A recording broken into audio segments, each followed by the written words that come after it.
mwanachuo. Mimi. Mimi mwanafunzi. Wewe ni mwanafunzi. Ngoja. Kwa kama kwa hiyo kwamba huyu daktari akiwa anaendelea kusoma yeye anakuaga nani? Labda tu shida hija hivi kwamba moja. Mwijaku ana makosa gani? Mwijaku tulieni kutolea sasa mfano. Umesikia? Sitaki nionekane. Huu mfano umeona? Hata kama usipoonekana haina shida. Huu mfano je ukoje? Wa Ukraine walikuwa wanapigana vita na Walashi. Umeona? Wa Ukraine baada ya kuona vita ni vizito.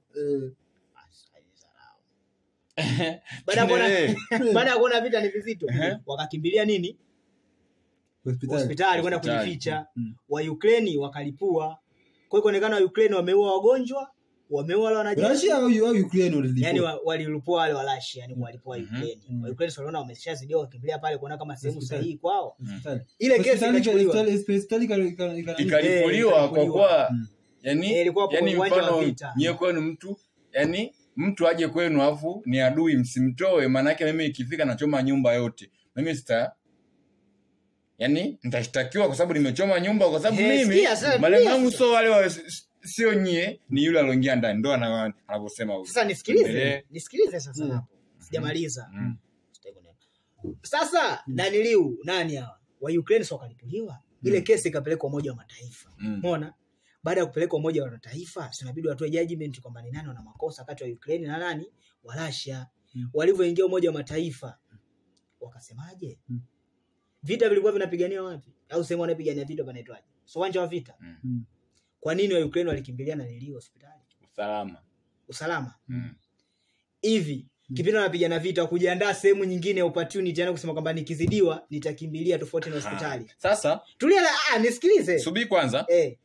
Tusihame katika mada. Umesikia? Sasa mada inalenga kule kule kwa Mwijaku. Yaani kesi inalenga kule kule kwa nani? Malengo Mwijaku ana makosa. Ana makosa gani? Ana makosa gani? Hivi Mwijaku ana umri gani? Tuchukulie labda kwa sababu simjui 40 umri wake. Tuchukulie labda 40. Hivi wewe tulia, wewe ukienda kuishi sasa hivi na mwanafunzi, unaenda field. Ukienda sasa hivi kuishi na mwanafunzi ambaye yupo form 6. So amemachua sawa, amesha tivuka kila kitu kwa vizuri na ukila una enjoy. Inakuwa ile kinyume cha sheria au ile sheria inaruhusiwa? Hairuhusiwi. Haya. Wewe nisikize kwanza nimalizie. Dogo. Kwa hiyo Mwijaku tufanye kitu kimoja. Hapo umezungumzia tufanye kitu kimoja. Tuje katika uhalisia ulio halisi. Umesikia? Mwanachuo moja ni mtu mzima. Mwijaku ni mtu mzima. Na je, ukisema kwamba mwanachuo ameruhusiwa kuoa, ungesema kwamba Mwijaku ana makosa kwa sababu amewagombanisha, si ndio? Nataka nijibu ile tu. Nataka nijibu hoja yake. Kupenda kuna kosa? Hamna. Je,